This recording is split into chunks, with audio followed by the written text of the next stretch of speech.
Me llamo Chie, investigadora postdoctoral de Universidad Ritsumeikan, que está en Kioto, Japón.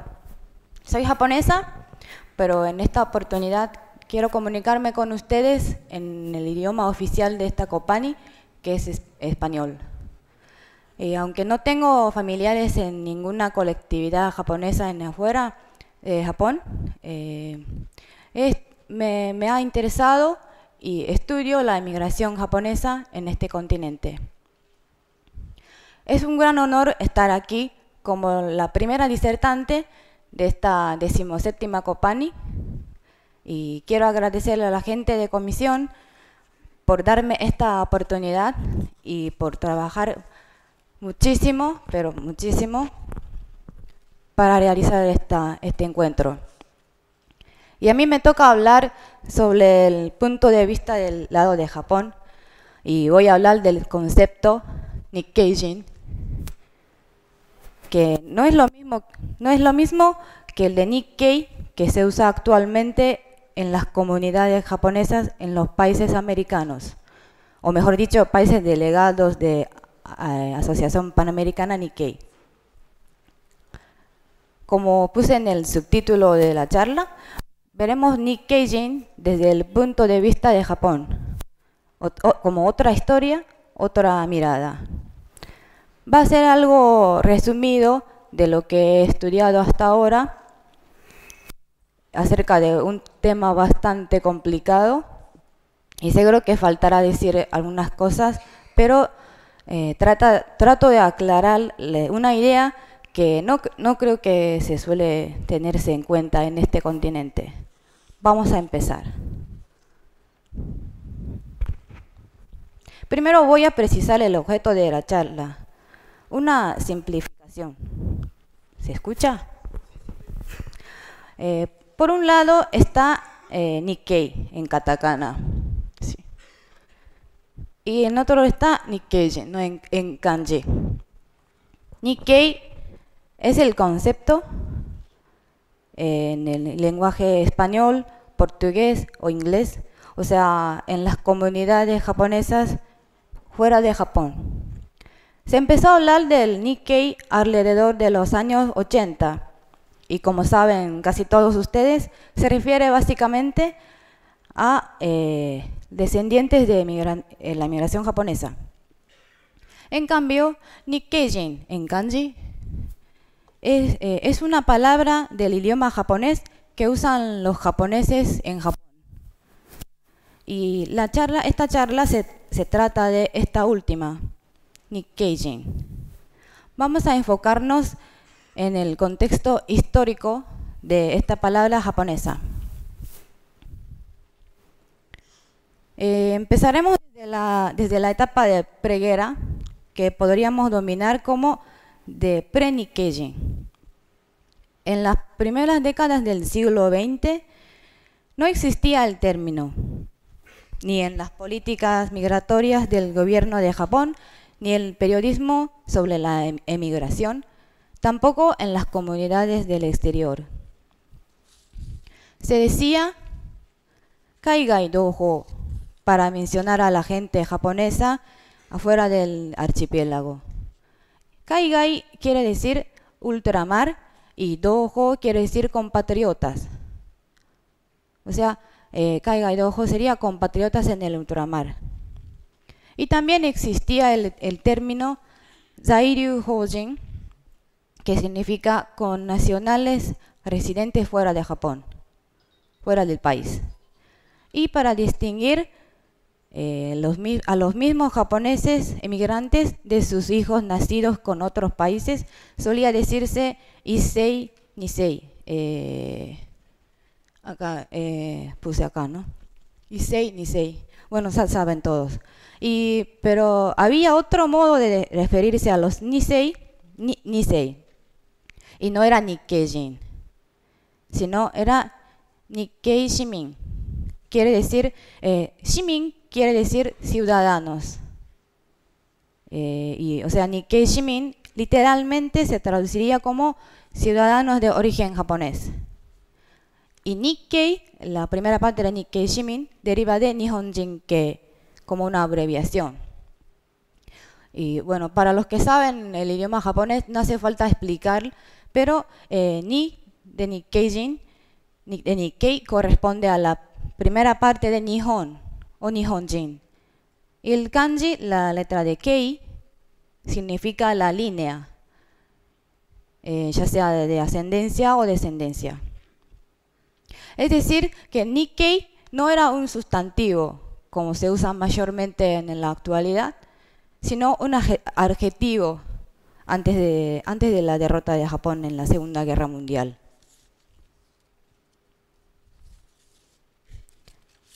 Y aquí cabe destacar que el concepto de Nikkei Shimin, que vemos ahora, en realidad surgió dentro de la colectividad japonesa en Norteamérica, precisamente con el significado de Nikkei Beikoku Shimin, o sea, ciudadano estadounidense de origen japonés. Y fue traducción de la palabra en inglés Japanese American Citizen. Se empezó a llamar a los Nisei de este modo, con el énfasis en la parte Shimin, porque en esa época los padres Issei no podían solicitar la ciudadanía americana y se encontraban en una situación muy difícil sin documento americano, causa por ejemplo de que no podían comprar las propiedades. El clima social era fuertemente antiasiático, especialmente en las zonas donde había muchos inmigrantes asiáticos. En cambio, los Nisei sí tenían nacionalidad americana por haber nacido en su territorio. Entonces, la condición civil o legal de los hijos tenía mucha importancia, no solamente para los Issei, sino también para el gobierno japonés. De este modo, al gobierno japonés y a los Issei a veces les convenía diferenciar los inmigrantes japoneses de los ciudadanos Nisei. Así, según la conveniencia, resaltaban su condición de estadounidenses. En idioma japonés, en la colectividad en Estados Unidos, decían Americajin. Si bien los seguían considerando japoneses por su ascendencia. Y otra cosa importante aquí, en esta etapa pre-Nikkeijin, es el uso o el alcance de la otra palabra que mencionamos, dojo. Con esta palabra se designaba no solo a la gente de origen japonés del continente americano, sino también a todos los súbditos de lo que entonces era el imperio japonés, o sea, Dai Nippon Teikoku se llamaba en ese momento. Es decir, incluía al territorio de ultramar como Taiwán, Corea, Manchuria, etc. Por ejemplo, en el caso de Chosen, decía Chosen Dojo. ¿Y qué pasó en la etapa de posguerra? En el año 1957 se llevó a cabo en Tokio un encuentro llamado Kaigai Nikkeijin Shinboku Taikai. Se podría traducir como Convención de Confraternidad de los Nikkeijin de Ultramar. Fueron invitados los dirigentes japoneses que habían emigrado a los países de América del Sur y del Norte. Fue un intento totalmente oficial del Estado Nacional, pues la comisión organizadora estaba compuesta por diputados, senadores de varios partidos políticos. Participaron algunos ministros de orden nacional, e incluso habló el primer ministro. Y fue ahí donde apareció por primera vez la palabra Nikkeijin, aplicando el adjetivo Nikkei al de Jin de Nihonjin, por lo que de hecho era autorizado por el mismo gobierno desde su origen. Y el término no distinguía a los Issei de los Nisei de Sansei, abarcaba a todos los miembros de la colectividad, de las colectividades en los países del continente americano. Esta convención sigue realizándose inclusive hoy en día con una frecuencia anual. Desde la segunda vez pasó a llamarse Kaigai Nikkei Taikai. Es el que hace el Kaigai Nikkei Kyokai, ¿no? Como saben todos. Es decir, esta convención funcionó como el ámbito oficial en donde se inventa, por decirlo así, y se establece la palabra y el significado para luego instalarse definitivamente. Ahora, ¿por qué se tenía que inventar una nueva denominación? Será para distinguir al japonés del ex-japonés. Digo ex-japonés en el sentido de aquellos que salieron del país y renunciaron a formar parte de la sociedad japonesa. Pero entonces, ¿por qué se tenía que distinguir? Porque en aquella época quedaba de Japón todavía una imagen negativa como imperialista o invasor, colonizador, y necesitaba cambiar esta reputación, ya que en los años 50 ya Japón restablecía la democracia y tenía una nueva constitución pacifista. Entonces, no podía seguir llamando japonés a los que están en otros lugares, puesto que el japonés debería quedarse en su territorio, nuevamente limitado tras la derrota. Si salían de Japón, ya debería ser como embajadores de la paz, como se los llamaba a los dirigentes que asistían a la conferencia. Y en la primera conferencia, Kaigai Nikkei Taikai, se notaba el contraste que había cuando decían ustedes los Nikkeijin para referirse a los visitantes y cuando decían nosotros los japoneses, agradeciendo a Nikkeijin por la ayuda que enviaban a Japón durante la época de ocupación. Ahí enviaban comidas o artículos de primera necesidad. También se les decía, ustedes son buenos ciudadanos en los países del continente americano y van a informarle a la gente de tales países cómo estamos ya restaurados democráticamente. Así se restablecieron nuevos vínculos con los japoneses del exterior, más adecuado en el contexto postcolonial, en el sentido de borrar la reputación, la imagen del Japón imperialista.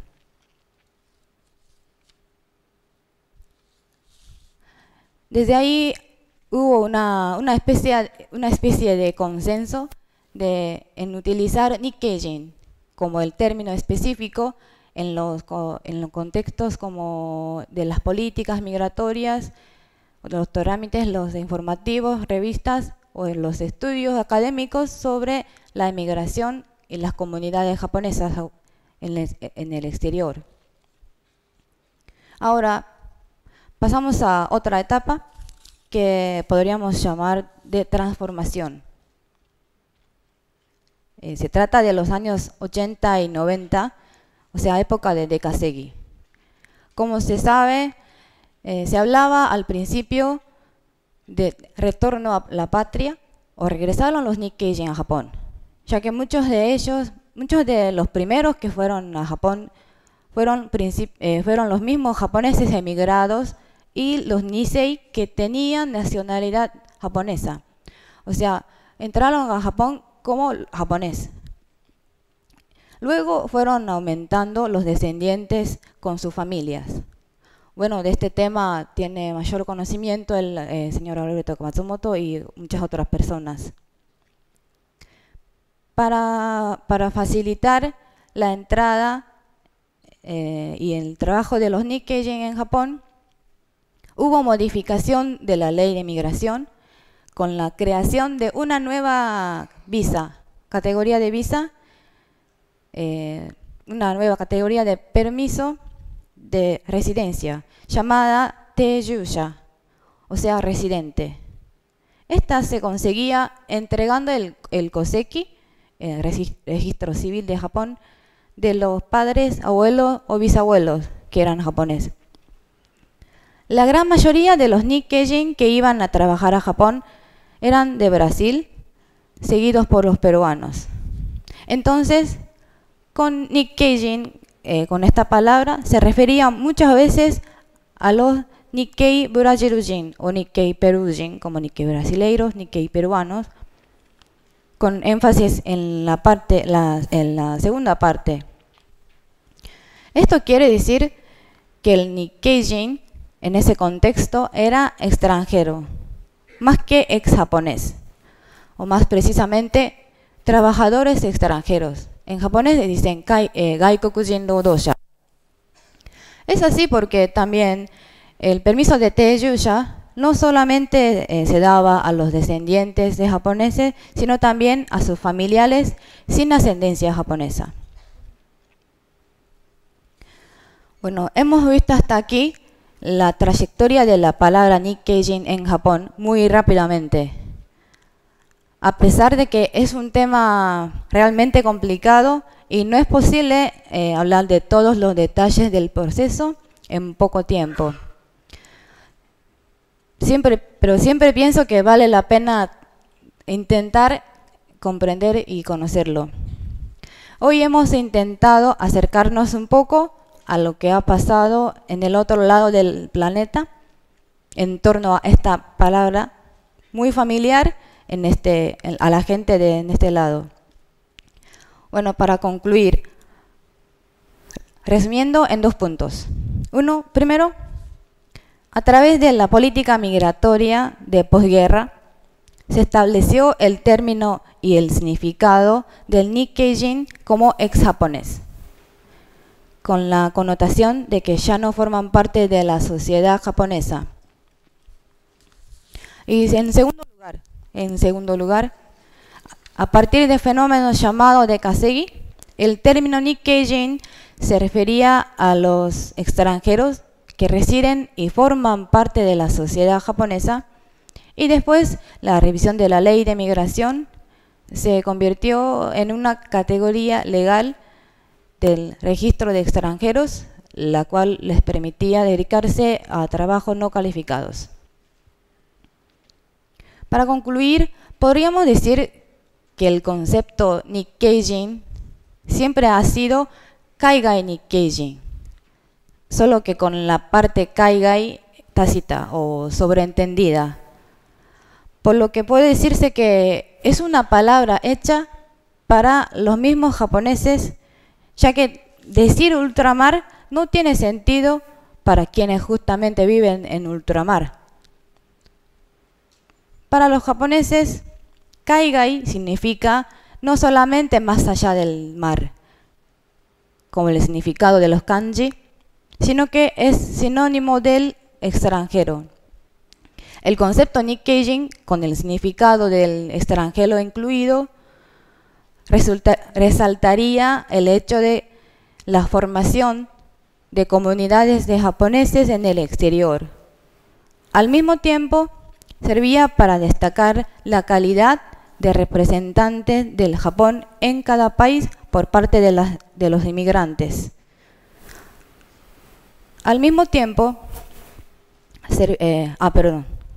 motivándolos a mantener una buena reputación. Esta fue la característica tradicional de las colectividades de posguerra. Pero en la actualidad es diferente. Ahora viven dentro de Japón muchos Nikkeijin y muchos de ellos ya tienen la residencia permanente o muchos tienen ya nacionalidad japonesa, o sea, se naturalizaron. Entonces, la tarea que se ha impuesto a la sociedad japonesa y al gobierno japonés es ver cómo hacen para convivir con los Nikkeijin o con los Nikkei en katakana, pero ahora ya dentro de su propio territorio y borrando aquella idea de Kaigai, ultramar. Bueno, eso es todo. Muchísimas gracias por su atención.